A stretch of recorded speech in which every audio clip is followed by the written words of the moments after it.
Yo, it's Mega, aka the Art Messiah, here to save you from your art sins. Welcome back to another drawing video. Today we're going to deviate from the plan a little bit. I mentioned that I was going to go ahead and start talking about how to draw heads, but since we just covered everything to do with like the gesture drawing and drawing the figure and drawing proportions and drawing in perspective, I kind of wanted to do a progress check. Not only for myself, but I thought it'd be cool to kind of let you guys see a little bit behind the scenes where I'm at currently, and that way we all can kind of level up together. So anyways, what you see on the screen right now is something I'm working on for my story, Ignition. It's going to be basically kind of like a poster, kind of like a splash art of the 4 characters that I've created so far. And a lot of this drawing right here has been done from imagination. And that got me thinking, why don't we take an entire video and just talk about, drawing from your imagination, what are the pros and cons, how to do it. I know that was like literally the biggest question that I had as an artist. When I started, I thought people drew everything from imagination. They didn't use reference. Because back in the day, like, we didn't have YouTube. It was just getting art books from libraries and reading comics, and I kind of just figured that these people were just like mad geniuses, and all these ideas came to their head. So anyways, I kind of want to break that down, what drawing from your imagination kind of looks like for other people, and then how I personally interpret it. So without further ado, let's go ahead and jump right into it. And I'm just going to go ahead and open up a blank page. And basically, I'm just going to start drawing stuff from imagination. It's going to be a live drawing demo. And again, I just wanted to show you guys the raw process. And I don't want to, I don't want there to be like any mystery, because I know when I saw artists drawing, even on like YouTube, there's a lot of like mystery behind what they were doing. And also, like, were they using reference while they were drawing this picture? Because in a lot of cases they are, but it seems like artists are just like these magical, people that can just do like crazy things, okay? So, and there's people that can draw from imagination. I'm sure some YouTube artists, are drawing from imagination. People that I can think of at the top of my head are like Kim Jung-ji, hopefully I said that right. There's also, I think his name is Peter Han.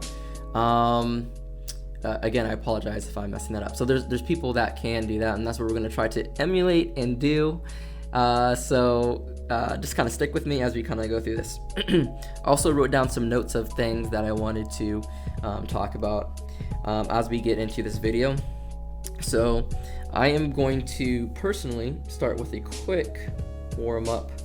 I like drawing these spirals just to get my arm loosened up, and then I do the same thing with the square, and kind of talked about this in another video as well. You can use this to just warm up, and this drawing big sweeping lines, right?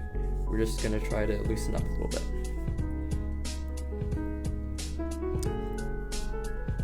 Okay, so this is what I am going to do. I'm going to explain a little bit about my method, and then we're also going to talk about just different things about drawing from the imagination. So when I'm drawing from imagination, the first thing that you need to do is have an imagination. That might sound, pretty intuitive, but basically you want to try to create a strong image in your head of what the pose looks like. And what you'll find is that you think you have a strong image, but as you try to draw it, it's not quite as clear as you think it is. And that's always a very interesting thing. But anyways, to go ahead and just get started, I'm just going to imagine a pose. And when I imagine that pose, I try to keep it in my mind, and I try to get it down onto the page as quickly as possible. So, I don't know. For first pose, let's just do like a sitting pose. Okay, so I'm imagining a person sitting. There's a head, his back comes down, butt here.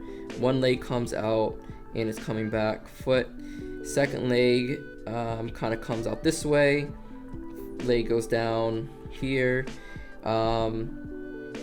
Let's imagine that, let's see, let's imagine that he's got like,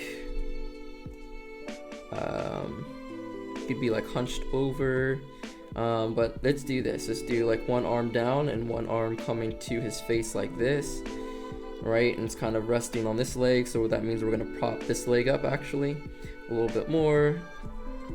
And so we're gonna do something like this, and then it's gonna be like resting against something, then your foot is more like that actually. And since one arm is kind of resting like this, the other arm is gonna kind of just rest on his leg like this.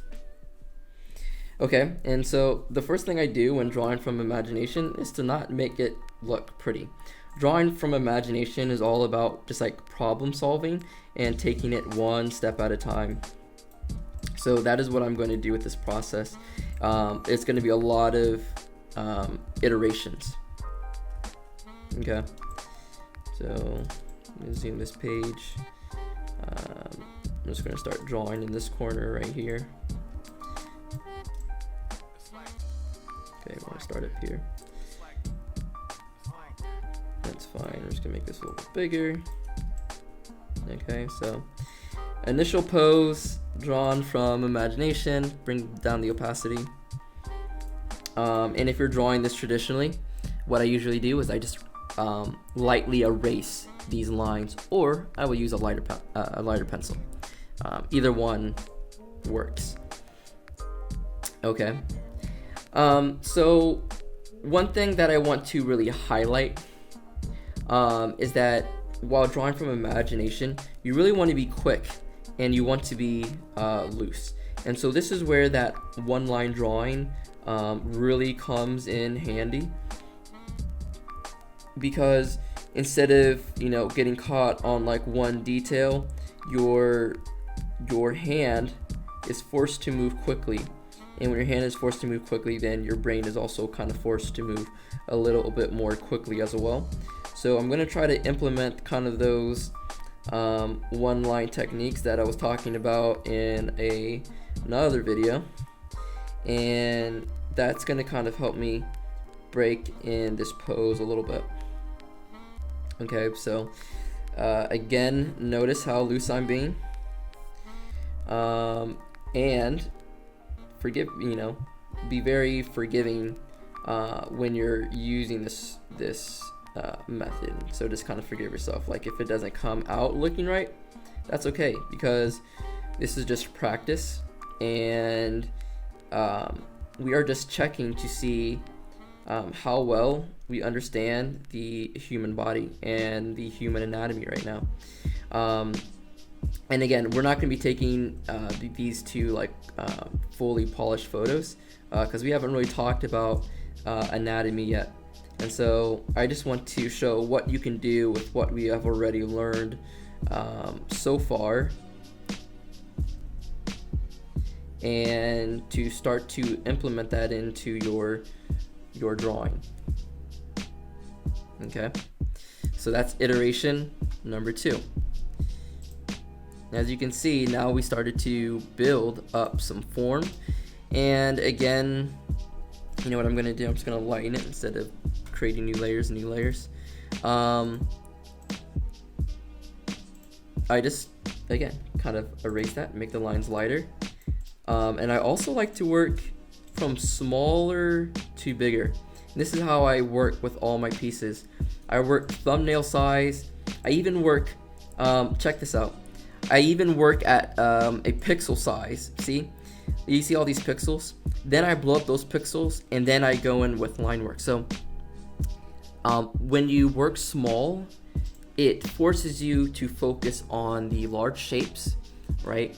It forces you to be a little more loose. You don't have to be perfect with it. You're just getting the generals, or you're getting the gestures down. All that kind of stuff, which is really important for making your pose come to life, right? If you start trying to like detail in like the deltoids and the pecs and all this stuff without understanding relationships and how things are moving, your drawing is going to fall apart. And that goes for if you're drawing from imagination, or if you're actually drawing from reference as well. So that's why I kind of structured this video series building up in stages, and we haven't even gotten to the final stages yet, because this part that we're working on right now, this is the most difficult, because you have to problem solve, you have to critically think, especially when you're drawing from imagination. Personally, I love this challenge because, like you see, like I'll draw this and I can see already a whole bunch of mistakes and how this pose kind of looks stiff. And so for me, it's a challenge. Every time I draw something new, and it forces me to problem solve in a different way. So what I'm gonna do right now is, since I kind of got the general pose in, and he's sitting down, I feel like I need to draw in maybe like a chair or something, so we can kind of see, you know, where he's sitting and how he's sitting. So I'm just gonna imagine this is a rock, so just imagine kind of like an organic form kind of sitting behind here, and he kind of had his foot resting on, and you know, again, very rough, very loose. We're just gonna go ahead and dash in like a rock or something he's sitting on. Okay, and we're gonna go into a third pass. Okay, so for this pass, I'm gonna try to focus on fixing a few things.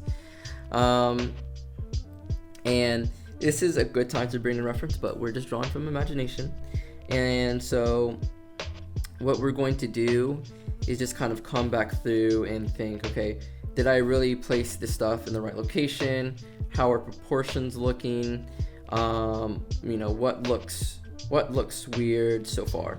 So one thing I can tell right off the bat is this portion right here, this foot needs to be coming out more towards us, because I'm imagining this foreshortening right here. So this leg is kind of looking like this, where this portion of the leg is kind of coming out towards us. And if that's the case, then we need the foot coming out towards us. So we're gonna kind of draw in the foot coming out more towards us, and I'm just working in simple shapes here. So we throw that in there. This is being foreshortened, so we show that overlap, and we're just remembering how important that overlap is. What I like to do also at this stage is show how things are turning. So I can see his head is tilting kind of like this way. So that means this part of this neck is stretched. So we want to kind of draw that in. And this arm coming down, but this shoulder up here kind of being like scrunched up towards his head, right? So we're going to loosely sketch that in. We're going to sketch in some more gesture lines of like, okay, this is sweeping this way, and the back is kind of sweeping like this because he's like hunched over, right? So we're finding those rhythms,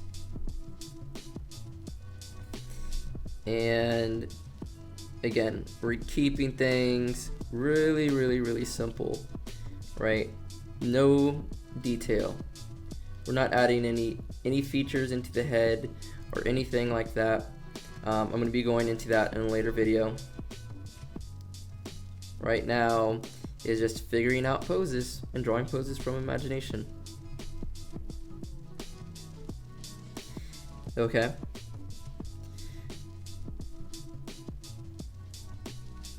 And so the cool thing about doing this practice is that you'll know where you're getting stopped up. Okay, so like if you don't know what to do at a certain step, then ask yourself why. Like if I stopped right here and I was like, I don't know like how this section works when someone is sitting like this, you know, you can just give it a shot, try it some way, and then you place it to the side, and then later you find some reference and you start checking, right? And that is the best way to learn, because you're learning from your mistakes. And then when you redraw that, and you should redraw it, you can correct all those mistakes, and that is really going to cement this information into your head. Okay, so yeah, hopefully what I'm doing right now doesn't intimidate you. This video is not to seem intimidating, like, oh, I can't do that yet. I really just wanted to show you the raw process so that you can kind of be somewhat inspired, and then also just see like, hey, it is possible to draw from your imagination. And also, you know, I am by no means a master, okay? And I honestly haven't even had proper art education. But I think that's important to show that it doesn't matter, you know, what stage you're at. There's so many different stages of art and art progress, and I think it's very important that you see how, you know, each of those levels look. Because if you only see pro artists, you're going to be overwhelmed. You'll be inspired, sure, but you're also going to be a little bit overwhelmed, and you're going to think, well, you know, I can't do that, and I can't do that yet. Maybe I should just stop drawing.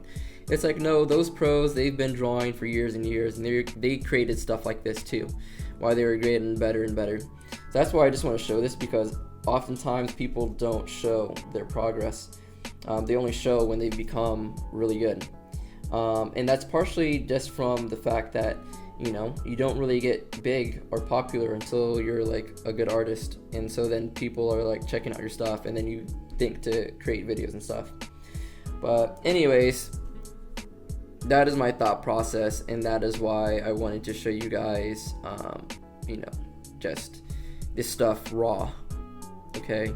Just like, this is what it is, and this is what it looks like. Okay, so now I kind of want to talk a little bit about, what was it? I want to talk about the pros and cons from drawing from your imagination, okay? Because there is actually a lot of drawbacks from drawing from reference and I need to clarify that I'm making this channel specifically for like comic artists, manga artists, people that are trying to create like visual novels, people that are drawing characters often in a cartoony style, an exaggerated style. I'm not really talking artists that are like fine artists. So these pros and cons probably won't apply to those kinds of artists. So anyways, a con for a comic book artist of having to rely on reference for everything is that biggest thing is that it's really going to slow you down, okay? As a comic book artist, you're creating page after page of artwork, of these characters doing all kinds of action sequences and poses, and you're just drawing these characters very, very, very often. And so as a comic book artist, we need to be quick. Otherwise, one, we will never finish our story, or two, we won't be able to hit deadlines if you are a professional artist. Now, I'm not a professional paid artist. I just want to work on my own personal projects, but speed is still important to me, because at the end of the day, I still want to be able to complete a project before I'm 100 years old. So speed is a factor. Obviously, when you're a beginner, you don't need to, you know, focus and only worry about that, and it will come with time. But you have to understand that it is a drawback of using reference, so I want to make sure that you're not using it as a crutch, and then you can only rely on reference, and then you become, you know, later along the lines, later in your life, you know, you don't know how to draw without reference, and, you know, you're just moving at a really, really slow pace. So I just want to kind of throw that out there. That is, you know, a pretty big drawback of relying too much on reference. Okay, now reference is good, don't get me wrong. I'm not saying don't use reference. I'm just simply arguing the case for drawing from your imagination as well. And in reality, you want to use a combination of both.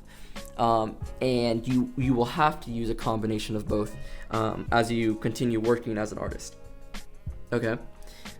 Another drawback from using reference is that what happens if you can't, you know, physically do that pose that you want to capture in your comic, or you can't find that pose online, or you can't find that correct angle online. or you can't even capture yourself doing that angle. Because I talked before in an earlier video of like how to gather reference. Sometimes it's almost close to impossible to gather the correct reference that you need. So you have to use a little bit of your imagination to be able to complete that picture and complete that pose. Okay, so keep that in mind. Keep that in mind when you're struggling to find the reference. Maybe it's something that you should just come up with the top of your head, and still use some reference here and there where you can, and to help that guide you in your pose making process. But don't be limited by it. Don't be limited by your references. That's a big one. Okay, what else?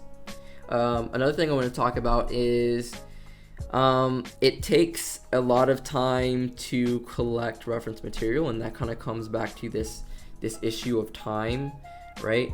I know I've spent hours searching for something that I could use for a photo and still not being able to define what it is that I need to find.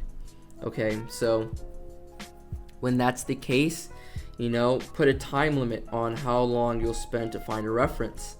And I'll talk about this in another video, but create your own reference folder so that you can easily find things and not spend as much time.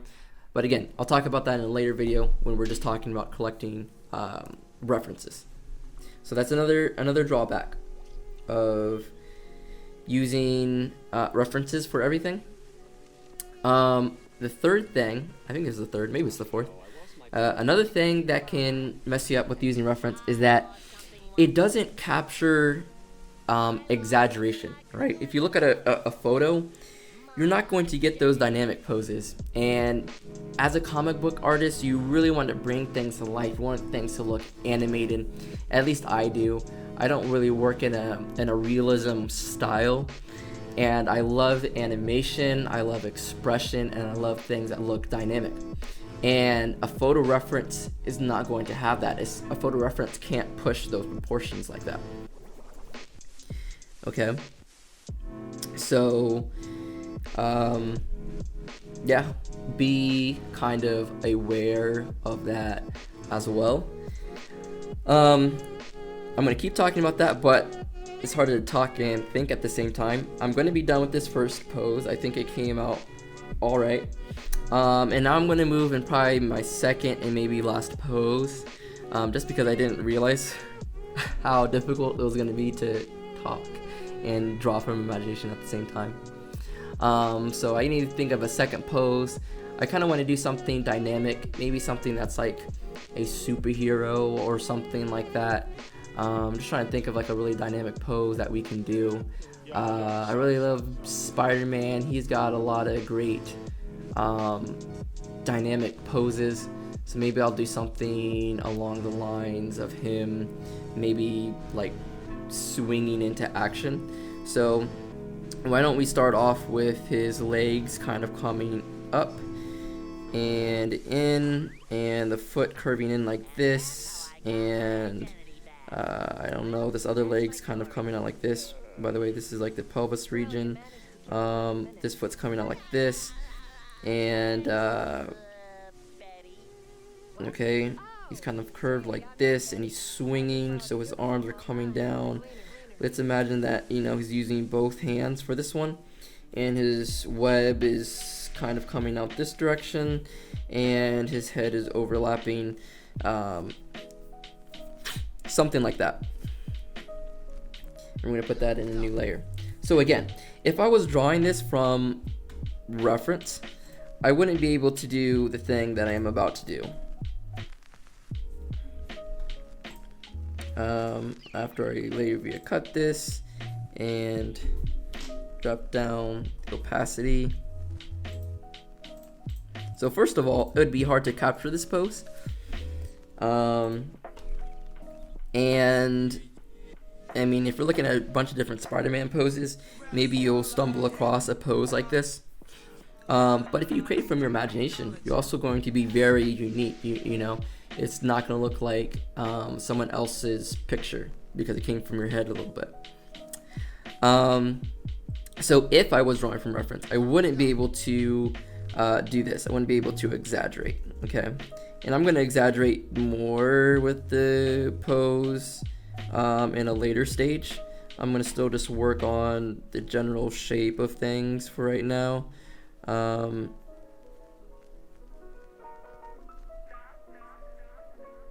Very loosely. But even already, you can see that I am pushing forms that, you know, they are just not accurate per se with real life forms. And that's okay, because we are working in a cartoony style, and so we can give ourselves the freedom of artistic expression without having to worry about if it looks correct or not. You see, we can just use swooping lines and get this pose in, you know what I mean? And if we were looking at a reference, we tend to want it to look like the reference, and most people get stuck in this mindset of, I gotta draw what I see. So a drawing from imagination allows you to start to stylize things how you want to interpret it instead of just copying. Okay, so really huge benefit from or benefit for drawing from your imagination. And again, it's okay if it looks funky, you know, stuff's not meant to be perfect. We're just warming up and practicing. I'm practicing for finishing up some more artwork tonight, so just decided to make a quick video. That's honestly not so quick, but this is the last pose and we'll kind of wrap up.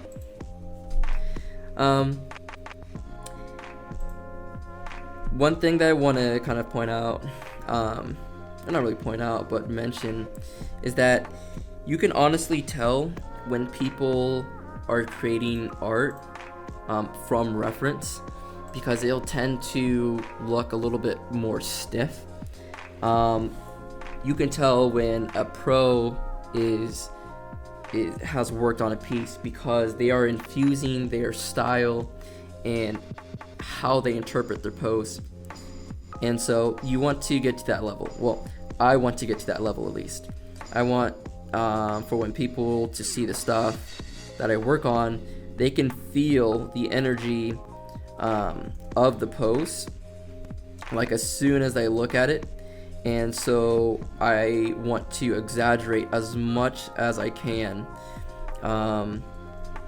what the pose looks like, so that way it reads very clearly.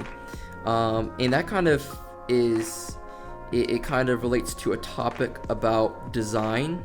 And I should really make a video about that as well, because that's really, really, really important as an artist, is that you need to understand design and shapes to make things look appealing, but also read well. And I think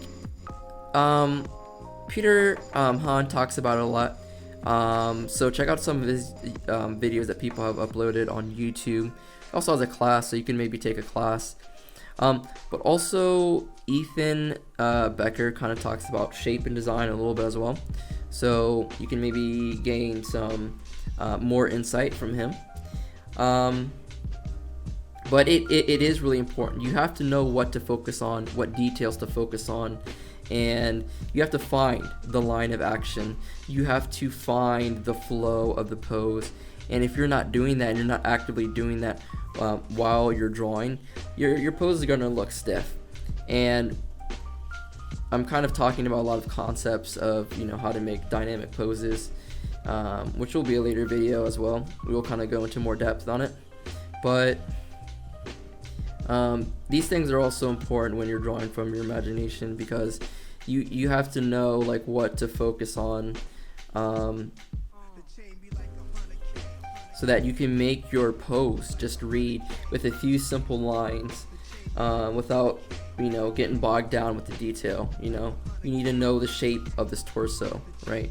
And to me, the shape of this torso kind of looks like someone wearing a swimsuit, and I think about that, and I consciously, you know, make a decision to kind of like outline that shape and make that shape very visible, because that's what helps the audience or readers know, like, oh, you know, that's how the torso is bending, you know, which again goes back to like that pinch stretch stuff that I talked about in earlier videos. And yeah, so you have to keep all the stuff that I've taught so far in mind while you're drawing from imagination. And that's why I was like, this is a progress track, because like, how much have you learned so far? And you need to start implementing the stuff. You can't just watch these videos or anybody's videos or anyone's education and expect, you know, you to pick it up. While I'm drawing this, you should have some pencil and some paper. You should be drawing yourself, and you need to be honest with yourself. You need to be honest and say, wow, like, I really don't understand, you know, this part and this part. Maybe I need to study this part of the body a little bit more. I don't really get the shape of the body yet. Okay, and then you study that body part. You find artists that have drawn that body part and how have they broken it down into those good shapes and good design language. And then you can, you know, say, you know, study that for a day. You know, that's what I typically do. You know, like, I'll take a day and study something specific. Like, okay, today I feel like I don't draw forearms well. Let me figure out the anatomy of it. Okay, let me look at the construction of it. Okay, let me see how other artists break it down. How are they simplifying it? How are they finding the design and shape of it? How do they make it look, you know, really interesting and read well, even when it's, you know, small or big? And then I kind of take that information and start to apply it. And then I come up with my own theories, and then I'm like, okay, well, these are the shapes that I like. I see what they were trying to do here, but this personally makes more sense for me, and I like this shape a little bit more. And then, you know, I learn from them, but I'm also developing my own style, so I'm not just copying from them. And I think you guys should do the same. You know, don't just watch these videos and be like, okay, well, you have to draw it this way. It's like, no, one, I'm not an art professor, and two, you have to come up with your own unique approach, and that's what's going to make you stand out as an artist. And if you want to you know, build any kind of audience, you have to have something to share. You have to have something to tell, and you also have to have, you know, very personalized style. You know, it has to be based around you and what you find interesting and cool, and something, you know, you kind of develop over time. So yeah, learn to kind of find your own voice. Anyways, I think that was a little bit more long-winded than I thought it was going to be. But we're gonna go ahead and start wrapping this up, because I am done drawing, and I'm just drawing in a little bit of webbing here. I don't know, looks interesting. But yeah, we're gonna wrap up. Here are the two pieces that I made from imagination as I was talking to you. This was live. And so yeah, just try this practice out. Just fill up a page of trying to draw poses from your imagination. Stick it in your notebook, right? And then keep learning, keep watching these videos. Go to other YouTubers. Go to the library. Actually pick up a book. Read a little bit about anatomy, the function of it, how it looks. And then now that we have this, we're gonna have something to compare to, you know, later, you know, say 6 months later or a year later, or maybe just a couple weeks later, depending like how fast you're learning stuff. But this is the best practice to see what you currently do not understand about the human body, or if you're drawing a car, what you don't understand about a car. And it's an iterative process. For me, it's just a lot of fun. I just love the process of drawing. And when you're coming up with stuff from your imagination, I don't know, it's a lot of fun. I don't know how to explain it, because you're just drawing what you see in your mind. You're kind of problem solving. Maybe that's why I like it. I like problem solving. And you're just trying to see how things kind of fit together. It's like a puzzle. And you know, you can keep drawing over and over and over.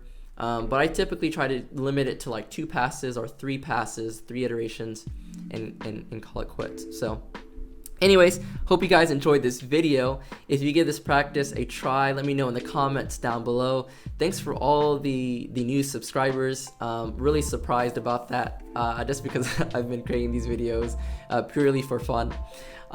Thanks for checking it out, and I'll be back with that head construction video real soon, and then we're going to move into the rest of the anatomy. So thanks for watching, and deuces.